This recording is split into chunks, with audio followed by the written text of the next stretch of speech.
Օրհնյալ է մեր Տերը։ Փառք Տիրոջը։ Հայերս ինչքան բախտավոր ենք։ Անցած շաբաթ զատիկ ենք նշել, այս շաբաթ ենք զատիկ նշել։ Դա հայկական, այս մեկն է ռուսական։ Հիսուսը հարություն է առել մեռելներից։ Հիշում եք մեր ժամանակ ոնց լավ ասեցիք։ Հիսուսը հարություն է առել մեռելներից։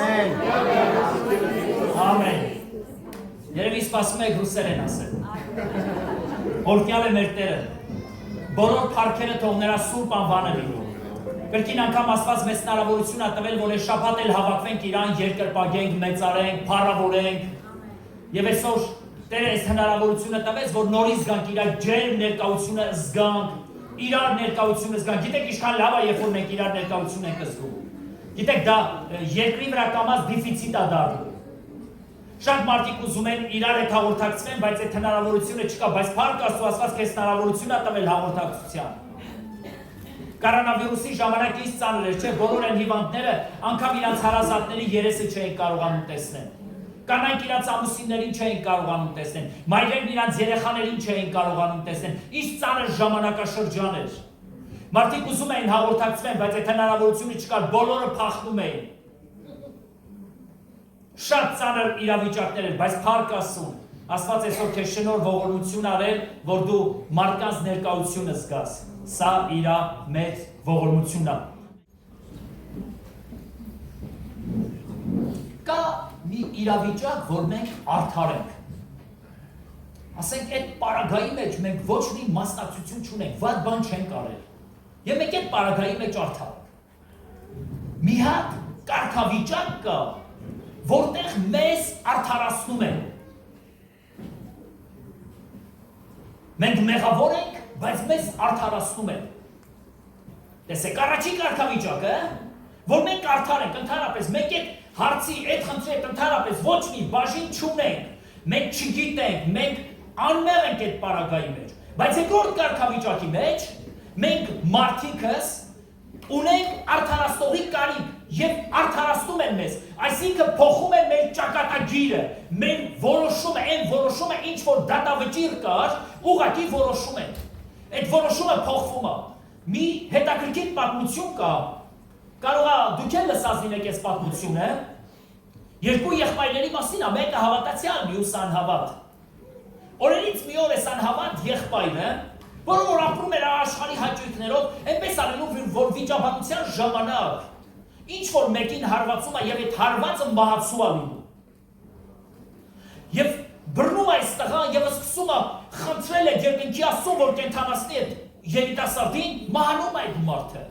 Եվ վազելով գալիս է մտնում տուն, ոստիկանները ընկնում են իր ետևից, գալիս է մտնում տուն եւ հավատացյալ եղբորն ասում է, խնդրում եմ օգնիր ինձ, որովհետեւ ես մարդ եմ սպանել։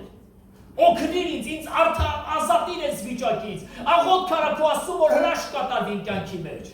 Եղբայրը միանգամից հասկանում է հրաշքը որտեղ է թաքնված։ Ասում է հանի քո հանդերձները եւ ակին իմ հանդերձները։ Իր հանդերձները տալիս է իր մեղավոր եղբորը, նրա հանդերձները ինքն է հագնում եւ կանգնում է դռան մոտ, երբ որ ոստիկանները դուռը բացում են։ Այս եղբայրը կանգնած ասում է, ես ընդունում եմ, որ ես մեղավոր եմ։ Ձերբակալում են ու տանում։ Դատավճիռը կայանում է հետևյալ ձևով, որ այդ ազնվորությունը, որը որ անմեղ մարդ է սպանել, պետք է անպայման համապատասխան դատին արժանանա եւ դատը որոշում է, որ ինքը պետք է մահվան դատապարտվի։ Մահվան դատապարտվելուց առաջ ինքը մի նամակ է գրում իր եղբորը։ Եղբայր ասում է. այն ինչ որ ես պետք է անեի երկրի վրա, ես չեմ հասցրել ավարտին հասցրել։ Խնդրում եմ քեզ, այն գործը, որը որ ես էի անելու, դու ավարտին հասցրու։ Վերցրու իմ ավետարանը եւ մարդկանց ավետարան քարոզի։ Այս եղբայրը դառնում է քարոզիչ։ Մյուս եղբայրը այդ դատավճիռը վերցնում է իր վրա եւ իր եղբորը ազատ տալիս։ Սա մի կարգավիճակ է, որտեղ որ մենք ճանաչվում ենք որպես մեղավոր, բայց Հիսուս Քրիստոսը վերցրեց ինքը որ մեղքը չգիտեր ինչ է, ինքը այդ մեղքը վերցրեց իր վրա եւ ազատ արձակեց բոլոր նրանց, ովքեր որ մեղավորներ են։ Դրա համար Հիսուս Քրիստոսը Հովհաննեսի ավետարանը անչափ շատ եմ սիրում, ասում է ես չեկա, որ դատապարտեմ աշխարհը, այլ ես եկա, որպեսզի փրկեմ։ Ինքը չի եկել դատապարտելու, ինքը եկել է փրկելու, ասում է, բայց դուք մի դատապարտող ունեք, որը ձեզ կդատի, դա այն խոսքն է, որ ես ձեզ քարոզեցի։ Ինչ զարմանալու է հետաքրքիր բան ասում Հիսուսը։ Ես չեմ եկել աշխարհը դատելու, Հիսուսը եկել է աշխարհը փրկելու, եւ այսօր մենք շանս եւ հնարավորություն ունենք նրանով փրկվելու։ Երկրորդ կարգավիճակը դա հետեւյալն էր, որ մենք մեղավոր էինք, բայց Տերը մեզ արդարացրեց։ Եկեք մի բան մտածենք, եթե Հիսուսը հարություն չառներ, ինչ կլիներ աշակերտների վիճակը։ Չէ՞ որ աշակերտները այն ինչ որ քարոզում էին, արդեն իրաց քարոզությունը վերջացել էր։ Եթե Հիսուսը հարություն չառներ, ինչ էին քարոզելու աշակերտները, ոնց էին մարդկանց ապացուցելու այն խոսքերը, ինչ որ Հիսուսը ասել էր։ Պատկերացնում եք, այլևս աշակերտները քարոզելու ոչինչ չէին ունենալ։ Չեն կարող ասեն, որ նա ասեց, որ ձեզանից առաջ Գալիլեա կգնա, որովհետև նա մահացել է եւ հարություն չի արել։ Չեն կարող ասել, որ ես կգնամ ձեզ համար տեղ կպատրաստեմ, կգամ ձեզի մոտ կառնեմ։ Եվ այսպես լիքը խոսքեր, որ Հիսուսը ասեց հարություն առնելուց հետո, որ պետք է կատարվի, որ իմ հոգին կհեղեմ ձեզ վրա։ Մի խոսքով մի պարզ բան են կարողանում հասկանալ, որ եթե Հիսուսը հարություն չառներ, որը քրիստոնեության առանցքն է, եթե դու ուզում ես հասկանալ քրիստոնեության հիմքը որն է, ես քեզ կասեմ, Քրիստոսի մահը եւ հարությունը։ Սա է քրիստոնեության առանցքը, քրիստոնեության հիմքը։ Սրա վրա է ձևավորված ամբողջ քրիստոնեությունը։ Եթե քրիստոնեությունից հանես նրա թաղումը եւ նրա հարությունը, ուրեմն քրիստոնեությունը դառնում է մի կրոն անցած ժամանակների համար։ Բայց Հիսուսը ոչ միայն մահացավ, այլ նաեւ հարություն առավ եւ մեզ ինչ արեց, արդարացրեց, հալելույա։ Երրորդ կարգավիճակը դա հետեւյալն է, երբ որ մարդը ինքն է իրան արդարացնում։ Դե սա մեր մասին չի։ Մենք այդ ձևի բնավորություն չունենք։ Մենք երբեք մեզ չենք արդարացնում։ Մենք երբեք ապաճառներ չենք բռնում, թե ոնց կարելի է արդարանալ, չէ՞։ Սա ես ձեզ ասեմ, դուք մեղավոր չեք։ Մեղավոր եք Ադամներ։ Ես ձեզ արդարացնում եմ։ Մեղավոր եք Ադամներ։ Որովհետև հենց այն պահից Ադամը սկսեց արդարանալ։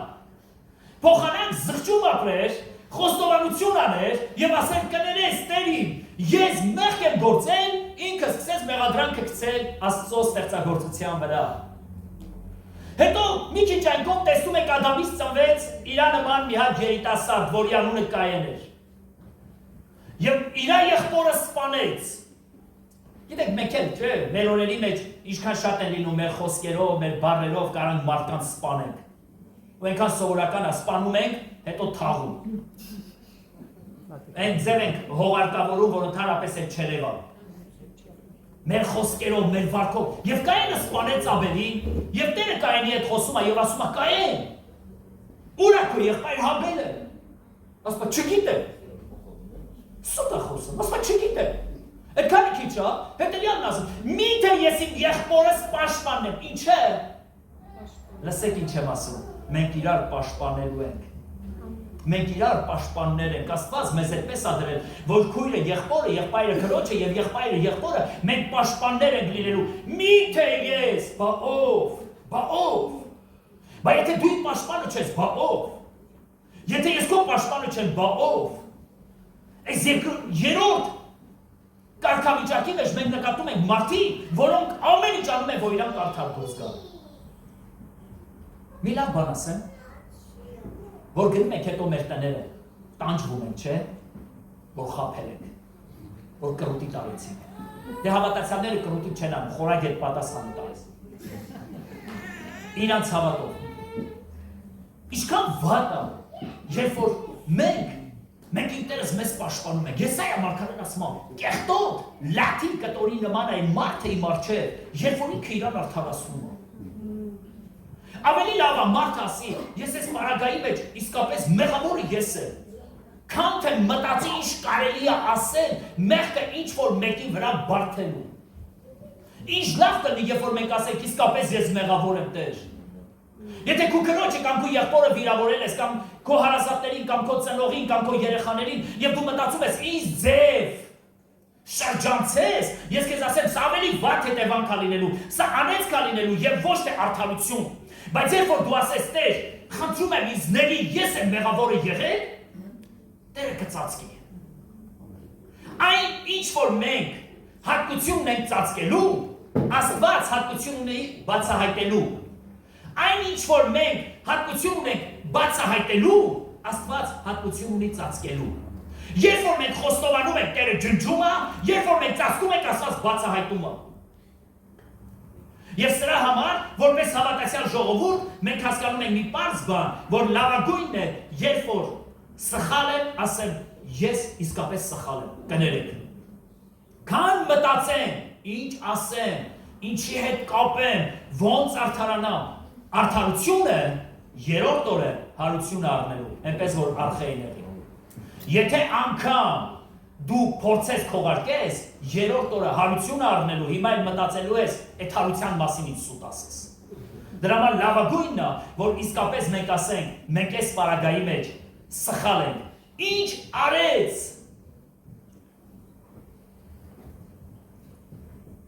Մեկ օրինակ էլ բերեմ, ուրեմն Սուրբ Գիրքը ավետարանների մեջ գրված ասում է եւ մաքսավորը ու մեղավորը եկան տաճարն աղոթելու։ Ասում է եւ մեղավորը կանգնած կուրծքը ծեծում էր եւ ասում. Տեր, ների մեղավորից։ Ասպես մյուսն էլ ասում էր. Տեր, դու գիտես, որ շաբաթը 1-2 անգամ ծոմ եմ պահում։ 10 անգամ եմ տալիս, զոհաբերություններ եմ անում, հովին շատ եմ սիրում, ժամանակ առ ժամանակ դու տեսնում ես ինչ-որ լավ գործերի մեջ եմ, ու շատ շնորհակալ եմ, որ ես այս մեղավորի նման չեմ։ Թե ինչի համար ես ուրիշի հետ համեմատվում։ Եկեք ուղղակի մենք մեր տեղը պատասխան տանք։ Այդ խեղճ մեղավորը ինքը կանգնած կուրծքը ծեծում էր։ Ես երբ որ այս պատմությունը միշտ ասում եմ, իմ հովվին եմ հիշում։ Հովիվ Ռաֆայելն ասում է, կանգնած եկեղեցում ասում եմ, Տեր, ների մեղավորից։ Ասում է, մի կին, որ կողքը կանգնած էր, ասում է, ամեն Տեր, ների ես մեղավորին, ների ես մեղավորին։ Դրա համար ես թաքուն եմ իմ մեղքերը արտասանում ու հենց է որ դուք չլսեք որ ես մեղավոր եմ։ Եվ ես մեղավոր մարդը կուրծքը ծեծում էր ու ասում Տեր, ների մեղավորից, ների մեղավորից։ Ասում է երկուսն էլ իրանց տունը գնացին, չի ասում մեկի հոգին Տերը տեղ վերցրեց։ Ասում է երկուսն էլ իրանց տունը գնացին, բայց մեկը արդարացած էր, իսկ մյուսը ոնց եկել էր այդպես էլ գնաց։ Հարց եմ ուզում տամ, դու ուզում ես արդարացած քո տուն գնաս, թե ոնց եկել ես այդ ձև գնաս։ Всё равно գնալու ես, հեչ չմտածես, ամեն բան լավ է լինելու։ Չմտածես, որ եթե չաղոթես կարող է ճանապարհին ոչ մի վատ բան քեզ չի լինելու, դու շատ լավ տուն ես հասնելու, բայց եթե դու ուզում ես արդարացած գնաս, այ այսօր այնօրն է, որ ասենք Տեր, ների մեղավորից։ Ես մեղավոր եմ, ես սխալ եմ, թող Տեր ասի։ Գնա արդարացած։ Ինչ արեց Քրիստոսի սուրբ արյունը մեր կյանքի մեջ։ Շատ կարևոր է, որ մենք իմանանք այն արյունը, ինչ որ արեց Քրիստոսի արյունը, որպեսզի հասկանանք ու ավելի խորը գիտակցենք Քրիստոսի արյունը, եկեք նորից հետ գնանք դեպի Ելից գիրք։ Որովհետև զատիկը սկիզբ առավ Ելից գրքից, զատվատոնից։ Երբ որ նայում եք սուրբ գրքին, գրված ասում է եւ արյունը քսեցին տան դրան սեմերին եւ դրան դիքներին։ Առաջին բանը, որ ուզում եմ ասեմ, ծածկեց բոլոր հավատացողների մեղքերը։ Ովքեր որ հավատում էին, որ գարան արյունը կարա իրանց պաշտպանի այդ մեղքերից, որ պատիժը չստանա։ Այդ հավատացյալները այդ արյունը քսեցին իրանց դրան սեմերին։ Նրանք ովքեր որ Հիսուս Քրիստոսին ընդունեցին, ասում է, ես չեկա, որ աշխարհին դատեմ մեղքերի համար։ Ասում է, մի դատավոր կա, նա կդատի, դա է խոսքը, որ ես ասել եմ։ Բայց երբ որ մենք հավատում ենք նրա արյան զորությանը, նա ուղղակի իր արյունով ծածկում է մեր բոլոր մեղքերը։ Հին կտակարանի մեջ ասված ծածկեց մեղքերը, նոր կտակարանի մեջ ասված ջնջեց մեղքերը։ Այն մեղքը ինչ որ դու հիշում ես, որ դու երեք արել ես, բայց այսօր խոստովանում ես Տիրոջը եւ ներողություն ես խնդրում, Աստված ոչ թե ծածկում է, որ վաղը քեզ հիշացնի, Աստված ջնջում է, որ վաղը դու էլ չհիշես։ Եթե անգամ դու հիշես, Տերը դա չի էլ հիշում։ Որովհետև Աստված իր ջնջածը երբեք չի հիշում։ Մենք ենք հիշում։ Քանի անգամներ ա եղել, որ մեր առաջին ինչ-որ մեկը խոստում ավելացել ա կներես ես եմ արել։ Հենց պահեք էլ ասել, լալասի է, դու գիտես չէ, դու ով ես։ Դու գիտես չէ, հիշում ես է, որ եկար։ Խոստովանեցիր, որ դու ես մեր, բայց Տերը չի ասում։ Ինչի, որովհետև Տերը ջնջել ա։ Ինքը որ ջնջում է, ջնջածը երբեք ուշադրություն չի դարձնում։ Առաջին բանը, որ Հիսուս Քրիստոսի արյունը արեց մեր կյանքի մեջ, ինքը ուղղակի ջնջեց, ներեց մեր բոլոր հավատացողների մեղքերը։ Եթե դու հավատում ես, որ Հիսուսի արյունը զորություն ունի քո բոլոր մեղքերը ջնջելու, ես չգիտեմ դու ինչ մեղք ես գործել, ինչ հանցանք ես արել, բայց եթե դու հավատում ես, որ նրա արյունը զորություն ունի, ես ուզում եմ քեզ հետևյալ բան ասեմ։ Նա քո բոլոր մեղքերը կարա իր սուրբ արյունով ջնջի։ Եվ քեզ ազատ անում։ Երկրորդ կարևոր բանը, ինչ արեց Քրիստոսի արյունը մեր կյանքի մեջ, նա Աստծո բարկության առջև ծածկոց եղավ, որպեսզի Աստծո բարկությունը չգա իմ եւ քեզ վրա։ Պողոս առաքյալը հետևյալն ասում է մենք կարծես որպես դեսպաններ Աստծո եւ մարդկանց մեջ, մարդկանց ասում ենք, որ հաշտվեք Աստծո հետ, որպես դեսպաններ։ Մեր գործը դեսպանություն անելն է, եւ մենք մարդուն եւ Աստծուն հաշտեցնում ենք իրար հետ։ Մենք մեր բարեկամներին, մեր ընտանիքի անդամներին, մեր հարազատներին, մենք Աստծո հետ հաշտեցնում ենք եւ հետեւյալ բանն ենք ասում. հաշտվեք Աստծո հետ, քանի ժամանակ կա, քանի Աստծո բարկությունը չի եկել։ Երբ որ Աստված իր սուրբ արյունը հեղեց մարդկության վրա, բոլոր հավատացողների վրա, երկրորդ կարևոր բանը, որ Աստված արեց, ինքը իր աստվածային բարկությունը խաղաղացրեց։ Երբ որ Աստված նայեց մարդ արարածին, ինքը մարդ արարածին տեսավ սուրբ, մաքուր, որովհետև արյուն կար, եւ այդ արյունը թույլ չտվեց, որ Աստծո բարկությունը քեզ վրա գա։ Ինչքան մեղքեր ունենք մենք գործած։ Կողքինների մասին չէ, մենք, ինչքան մեղքեր ունենք մենք գործած։ Դաժե մեր կողակիցները չգիտեն,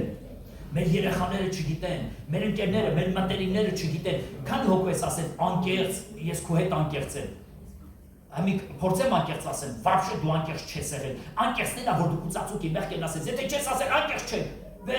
վերջացնում եք այս թեման, շարունակենք դեպի առաջ։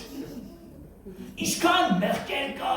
որ մենք կարել ենք ծածուկում եւ Աստծո բարկությունը կարելի ասել բորբոքվել է մեզ վրա, բայց Քրիստոսի արյունը մեզ ծածկել է եւ Աստծո բարկությունը, այսօր մենք Աստծո բարկության առաջ պատասխան չենք տալիս։ Ինչի, որովհետեւ նրա արյունը զորություն ունի աստվածային բարկությունը հանդարտացնի։ Հանդարտեցնի։ Եթե դու հավատում ես, որ Հիսուսի արյունը զորություն ունի, եւ դու կանչում ես նրա սուրբ արյունը, նա ուղղակի Աստծո բարկությունը, այն պատիժը, որ Աստված պետք է ուղարկել քեզ վրա, ինքը միանգամից վերառնում է պատիժը եւ Աստծո բարկությունը հանդարտվում է։ Երրորդ կարևոր բանը, երբ որ այդ արյունը կսվեց այդ դրանդիկների վրա, կամ Քրիստոսի արյունը մեզ վրա, Հիսուսի արյունը փոխեց մեր ճակատագիրը, կարելի ասել այդպես։ Այսինքն, այն ապագան, որը որ մենք պետք է հանդիպեինք, այդ ապագան մեզ համար փոխվեց։ Երեմիա մարգարեն այսպես ասում է, ես ապագա ունեմ ձեզ համար, հույս եւ հավատ։ Եվ իմ գործը ձեր համար չարիքը չի իմ ծրագիրն ու իմ նպատակը, այլ իմ ծրագիրը ձեզ համար ապագան տալն է։ Որովհետև արյուն կա մեր մեջ։ Եթե Հիսուսի արյունը մեզ վրա է, սա նշանակում է, որ Աստված քո ապագան արդեն օրհնել է։ Մի վախեցի։ Ինչից ես վախենում, որովհետև արյուն կա, իմ ապագան օրհնված է։ 5 կտակարանի մեջ, որ տան վրա արյուն չկար, այդ տան անդրանիկը պետք է մահանար։ Բայց ում տան վրա, որ արյուն կար, այդ տանը ոչ մի չարիք չպատահեց։ Հետևյալ բանն է գրված Սուրբ գրքի մեջ, ասում է, թեև մեռնեմ, պիտի ապրեմ։ Թեև մեռնեմ, պիտի ապրեմ։ Ինչու՞, որովհետև արյուն կա ինձ վրա։ Մեկը մահացել է ինձ փոխարեն, արյուն կա ինձ վրա, նա իր արյունով մաքրել է ինձ, նա իմ դատավճիռը փոխեց, Նա վերցրեց իմ դատավճիռը իր վրա, եւ ես ազատ եմ այսօր ամեն դատավճիռներից։ Նա ինձ համար ապագա է խոստացել, նա ինձ հետեւյալ բանն ասել, որ ես քեզ օրհնելու եմ ավելիով։ Ինչ արեց Քրիստոսի հարությունը։ Ես ասացի ինչ արեց Քրիստոսի սուրբ արյունը, հիմա ասում եմ ինչ արեց Քրիստոսի հարությունը։ Մի քանի բաներ կա, որոնց վրա ուշադրություն եք դարձնում, առաջի Կորինթացիս 15:55։ Անցած Կիրակի դարձյալ այս խոսքի վրա կանգ ենք առել եւ խոսել եմ։ Նա խայտարակեց մահը հետեւյալ խոսքերով. ով մահ, ուրա քո խայթոցը, ով գերեզման, ուրա քո ուժը, զորությունը տուրա։ Առաջին բանը, որ Հիսուս Քրիստոսը հարություն առավ, ինքը հետեւյալ բանն ասեց, ով գերեզման, ուրա քո զորությունը, ով մահ, ուրա քո խայթոցը, ինչի չկարեցան պահեց։ Պողոս Առաքյալն այդ խոսքերը ասում է հետևյալը, ասում է, ով մահ, ուրա քո խայթոցը, բայց ինչի չկարեցան իմ Տիրոջը պահես։ Դու այդքան քեզ զորավորի տեղ ես դնում մահ, բայց ինչի չկարողացար պահես։ Առաջին բանը, որ Հիսուս Քրիստոսը իր հարությունով առավ, հարությունով արեց, ինքը ուղղակի մահը խայտարակեց։ Եվ ես այսօր մահից ազատ եմ, որովհետև մեր հետևից մահը չի գալու, մեր հետևից կյանքն է գալու։ Մենք չենք մեռնելու, մենք ստեղից փոխվելու ենք հավիտենություն, այսինքն մահը որպես անձնավորություն մեզ հետ գործ չունի, մեզ հետ գործ ունի կյանքը Քրիստոսը։ Մահը ինքը անձնավորություն է, Հայկության գրքի մեջ գրված է, որ վերջին թշնամին դա կլինի մահը, որը կդրվի Աստծո ոտքերի տակ։ Վերջին թշնամի, այսինքն մահը այսօր շատերի վրա է գործում, բայց դատաստանի ժամանակ ամենավերջին թշնամի դա մահը կլինի, որը կդրվի Աստծո ոտքերի տակ։ Մենք հավատացյալներս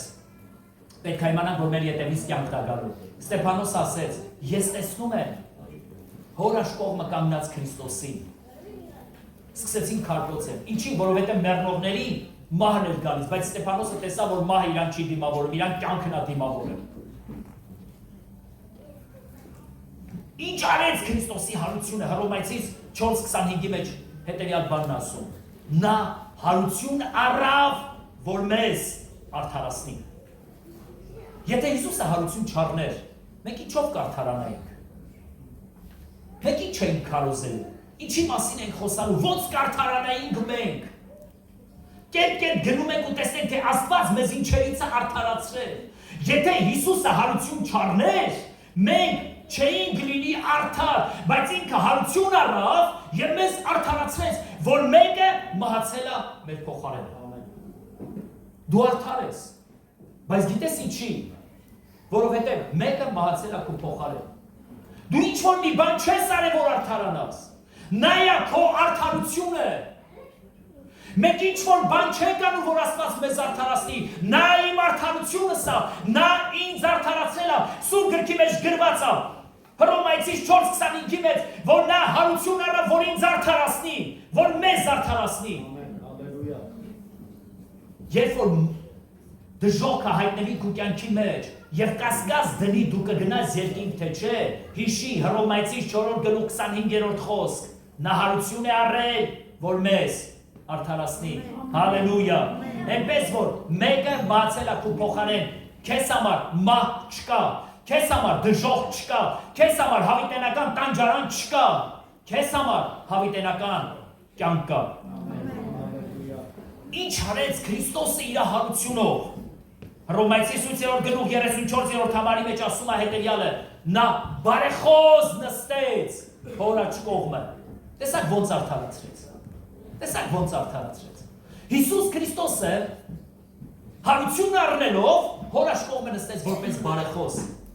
Այսօր ինչքան մեղք ես գործել։ Երբ որ դու ասեցիր տերների, Հիսուսը հոր աջ կողմը նստած ասեց հայր ներիր ամերքերը։ Նա բարեխոս է մեզ համար, որովհետև նա է մեզ արդարացնողը։ Մի մարդ չկա, որ կարողանա մեզ արդարացնի։ Սուրբ գրքի մեջ գրված է եղբայրը եղբոր տեղ չի կարող փրկագին վճարի։ Եղբայրը եղբոր տեղ չի կարող փրկագին վճարի, բայց ամենակարող Աստված Ին եւ քո տեղը փրկագինը վճարեց, նա մեզ արդարացրեց։ Նա հոր աշխողը նստած բարեխոսում է մեզ համար։ Բաներ կա, որ մենք անում ենք, անգամ չհասցրած նրանից ներողություն խնդրելու, ինքը հոր ասում է, ներիր, ինչքան լավն է Հիսուսը։ Ես մտածում եմ, եթե Հիսուսին տեսնենք, ինչ կասենք։ Ու մտածում եմ, որ տեսնենք, կարող է բաներ չկարողանանք ասենք։ Իր այդ ներկայությունից հալվենք գնանք իր հետ։ Մեկանանք իր հետ։ Երբ որ ծառայությունը գնում էր, ասի եթե Հիսուսին տեսնեմ, ինչ կասեմ։ Հետո տեսա, որ ոչ մի բան չեմ ասելու իր հետ, մեկանալ ավելի լավ է, քան ինչ-որ բաներ ասել։ Գիտես, իմ ու քո ասելով մեր կյանքի մեջ փոփոխություններ չեն լինի։ Բայց երբ որ Տերն է մեզ ասում,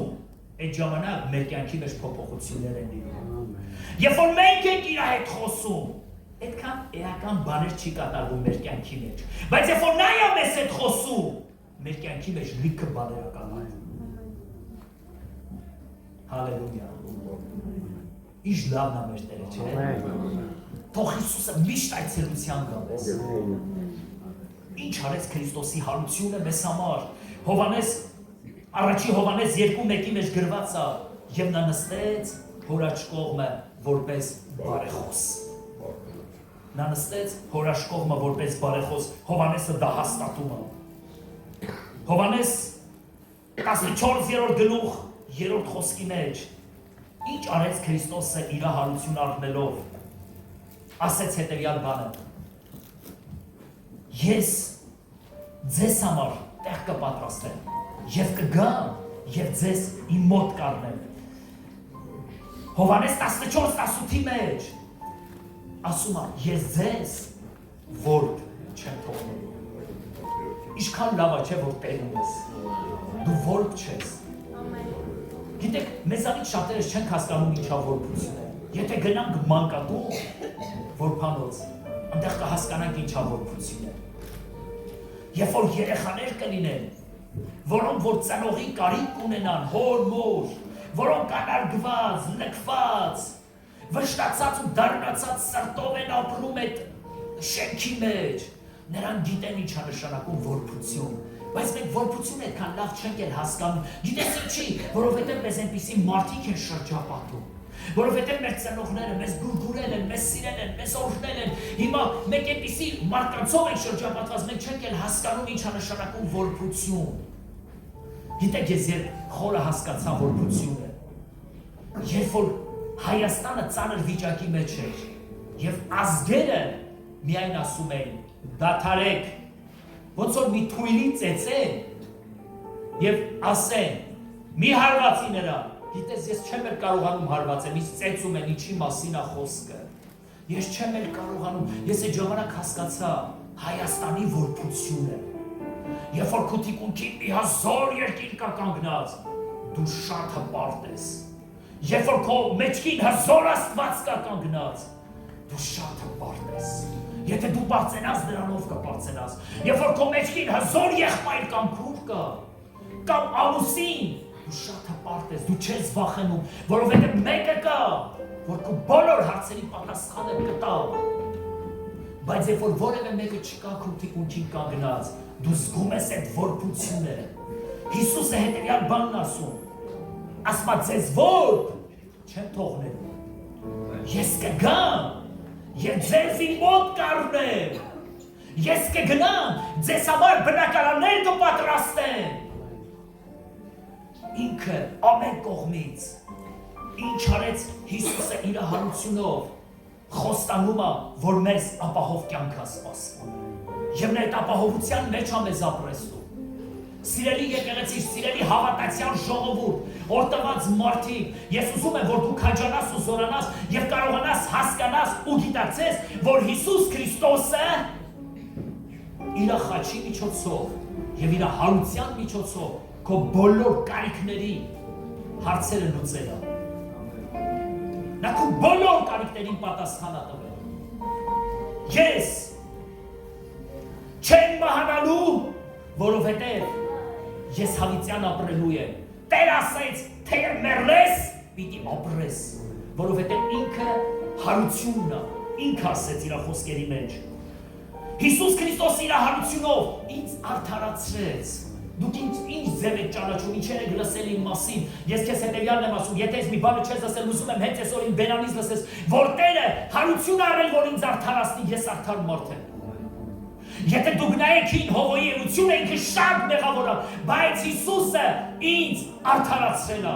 Նա է իմ արդարությունը, մարդը չի կարող ինձ արդարացնի, նա է իմ արդարությունը։ Ես ընկել եմ իր առաջ եւ ասում եմ, Տեր, ես մեղավոր եմ, եւ նա իմ արդարությունն է։ Ինչ արեց Հիսուս Քրիստոսը իր հարությունով, ինքը ին եւ քեզ համար նստեց հոր աջ կողմը եւ սկսեց բարեխոսել։ Ներիր, չի հասկանում ինչ անում։ Ներիր, ես իր համար գին եմ վճարել։ Ներիր, ես իր համար մահացել եմ եւ հարություն եմ արել եւ հիմա խնդրում եմ ներիր։ Ինչ արեց Հիսուս Քրիստոսը իր հարությունով, նա արքայությունում ինձ եւ քեզ համար տեղ պատրաստեց։ Եթե դու ես երկրի մեջ տուն չունես, մի անհանգստացիր։ Ով ունի, նա էլ է թողալու։ Ով չունի, նա էլ ինչ չունի է թողնելու։ Մեզ համար Տեր Հիսուսը տեղ է պատրաստել հավիտենության մեջ։ Երբ որ մենք գնանք, այն տունը ինչ որ Աստված քեզ համար պատրաստել է, նա գերագույն ձևով է կառուցել, իմաստությամբ է կառուցել, նա հանճարով լցրել է ներսը, գիտությամբ հաստատված է նրա հիմերը։ Դու այնպիսի մի տուն ունես հավիտենության մեջ, Հիսուսը ինքը ասեց, ես կգնամ ձեզ համար տեղ կպատրաստեմ, ու ես կգամ եւ ձեզ իմ մոտ կառնեմ, ես ձեզ որ չեմ թողնելու։ Հալելույա։ Ինչ արեց Հիսուս Քրիստոսը իր հարությունով։ 14-րդ գլուխ 16-րդ խոսքի մեջ։ Եվ ես Սուրբ Հոգին կուղարկեմ, եւ նա ձեզ հետ եւ ձեր մեջ կլինի։ Ես ձեզ որ չեմ թողնի, անտեր չեմ թողնի, ես կգնամ, Սուրբ Հոգին կուղարկեմ։ Եթե ինքը հարություն չառներ, ինքը չէր կարող Սուրբ Հոգին ուղարկել։ Տեսեք Հովհաննես 20-22-ի մեջ ինչ է ասում։ Ասում է եւ ինքը իր աշակերտների վրա փչեց եւ ասեց. «Արեք Սուրբ Հոգին»։ Մենք ուրիշ համարի մեջ ասում է. «Եվ մենք նրան կանչում ենք Աբբա Հայր, նրա հոգով»։ Մենք նրա հոգին ունենք, դրա համար ենք նրան ասում Աբբա Հայր, որովհետև այդ հոգին դա որդեգրության հոգին է։ Դա վախի հոգին չի։ Դա որդեգրության հոգին է։ Այն հոգին ինչ որ Աստված ասեց, որ ես կուղարկեմ, ինքը երբ որ ուղարկեց, մենք նրա հոգով լցվեցինք։ Վերստին ծնվեցինք եւ մենք դարձանք նրա զավակները։ Դա որդեգրության հոգին էր։ Մենք անտեր չենք, մենք Տեր ունենք, նրա անունը Հիսուս է։ Եթե ինքը իր հոգին չուղարկեր, մենք չէինք կարողանա որդեգիրը ստանանք, բայց մենք որդեգիր ունենք։ Առաքյալը հետևյալ բանն է ասում.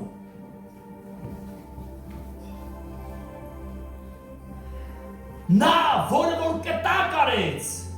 նա մահացավ, բայց նրա կտակը մահով եւ արյունով հաստատվեց։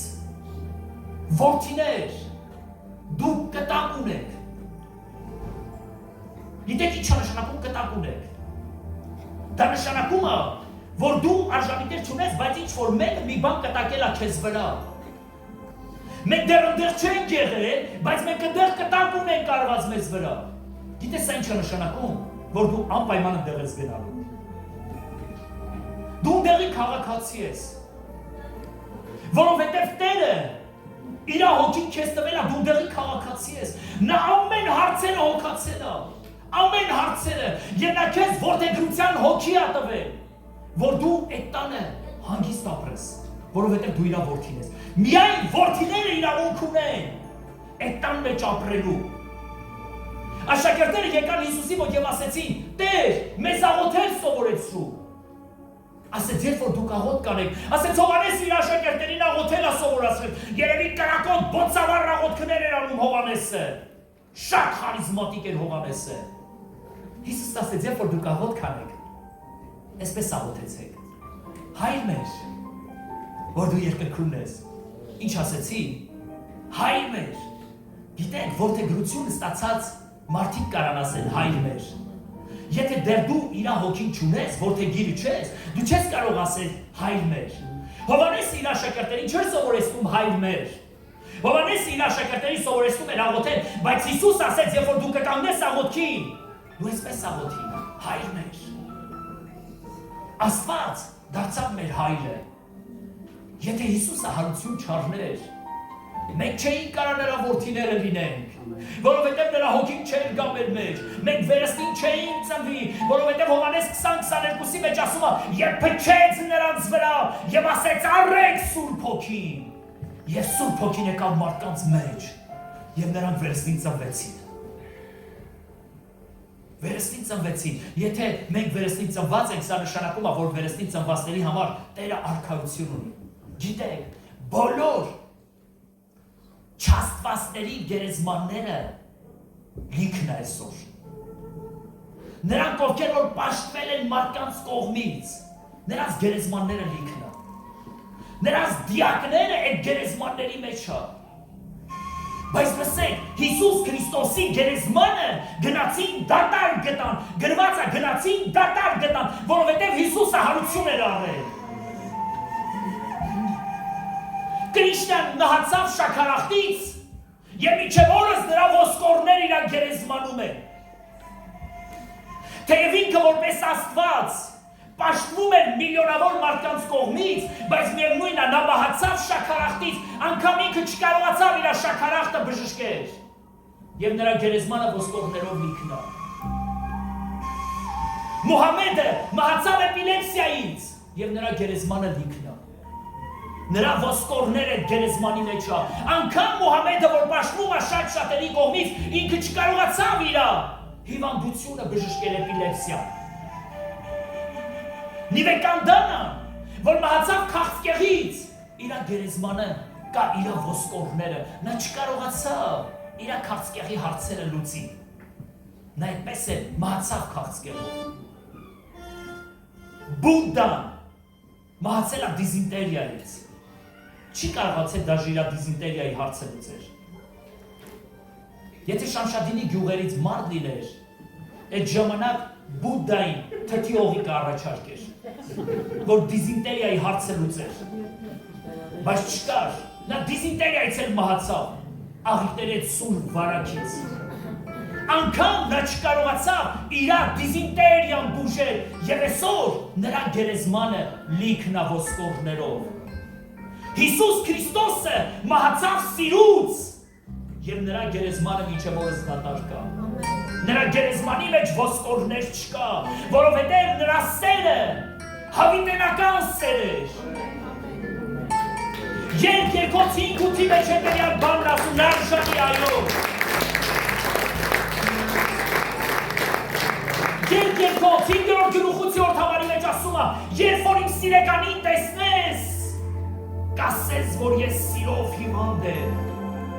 Սա աստվածային սիրո գաղտնիքն է։ Սիրով հիվանդ եմ, երբ որ տեսնես։ Լսի եկեղեցի, Աստծո հիվանդությունը դա սերն է։ Նա սիրում է մեզ։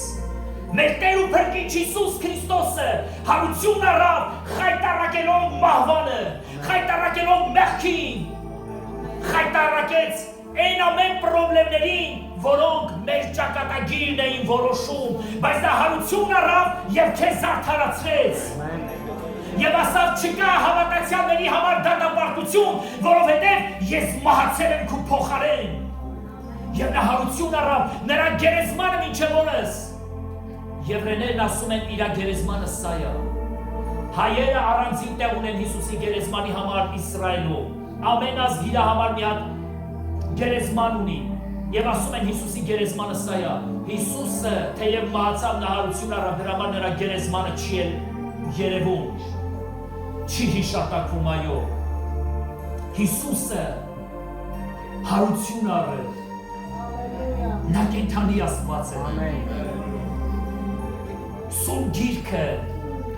ցույց է տալիս, որ տարվա քահանայապետը պատռեց իր հանդերձները Եվ ասեց սա հայհոյումը, գիտես ինչի պարտրեց, որովհետև մարդկային քահանայապետական գործը դադարեց։ Նա պատրեց որպես քահանայապետ իր հանդերձը եւ այլևս մարդը չէր կարող լինել քահանայապետ։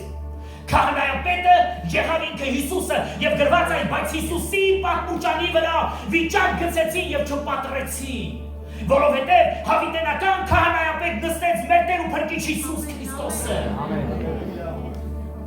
Երբ որ նա մահացավ, Նահոր առաջ տարավ գարան արյունը, իր թանկագին արյունը տարավ, որով ամբողջ մարդկության մեղքերը ներեց ու ջնջեց։ Քահանայապետը տարին մեկ անգամ գարան արյունը պետք է մտցներ սրբության սրբոց եւ Աստված պետք է ընդուներ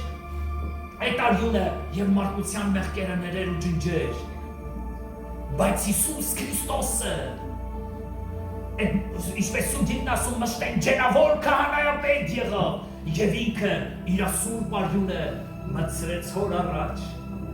եւ նա ներեց մեր բոլոր մեղքերը։ Ինչ մեծ գործ արել Աստված մեր կյանքի մեջ։ Եթե Հիսուս Քրիստոսի հարությունը չլիներ, քրիստոնեությունը անցած թեմա էր։ Եթե Հիսուսը հարություն չառներ, Հիսուսն է նման կլիներ են չաստվածներին, որոնց գերեզմանը լիքն է, բայց Հիսուսը հարություն առավ եւ ասեց. Ես եմ հարությունը եւ կյանքը, թեև մեռնեք, պիտի ապրեք։ Եվ մենք այդ ժամանակ կարող ենք նրան բուռն ծափահարություններ։ Հալելույա։ Օրհնյալ է մեր Տերը։ Ամեն։ Օրհնյալ ես դու հայր։ Մեծ գործ է սրել մեր կյանքի մեջ Տեր։ Դու արեցիր այն, ինչը անհնարին է Տեր։ Ով Հիսուս, շնորհակալ եմ։ Շնորհակալ եմ իմ Տեր։ Շնորհակալ եմ իմ Փրկիչ։ Շնորհակալ եմ, որ դու ներել ես մեղավորից բոլոր մեղքերը։ Շնորհակալ եմ, որ դու ես ինձ արդարացրել Տեր։ Դու արեցիր իմ կյանքից մեջ այն, ինչ անհնարին էր Տեր։ Դու իմ կյանքից մեջ բերեցիր այն, ինչին արժանի Տեր չունեի Տեր։ Բայց դու կյանք եղար մեզ համար Տեր։ Հիմա քո զոր անունը կանչում եմ ես վայրի մեջ եւ աղոթքս ու աղերսանքս բարձրացնում եմ իմ բոլոր քույր եղբայրների համար, որ դու հաշտվես իրանց հետ Տեր եւ դու ներես իրանց մեղքերը Տեր եւ հիմա խնդրում եմ, որ քո սուրբ արյունը սրսկես իրենց վրա Տեր, որ դու ծածկես իրենց բոլոր հանցանքներն ու անօրենությունները Տեր, որ քո բարկությունը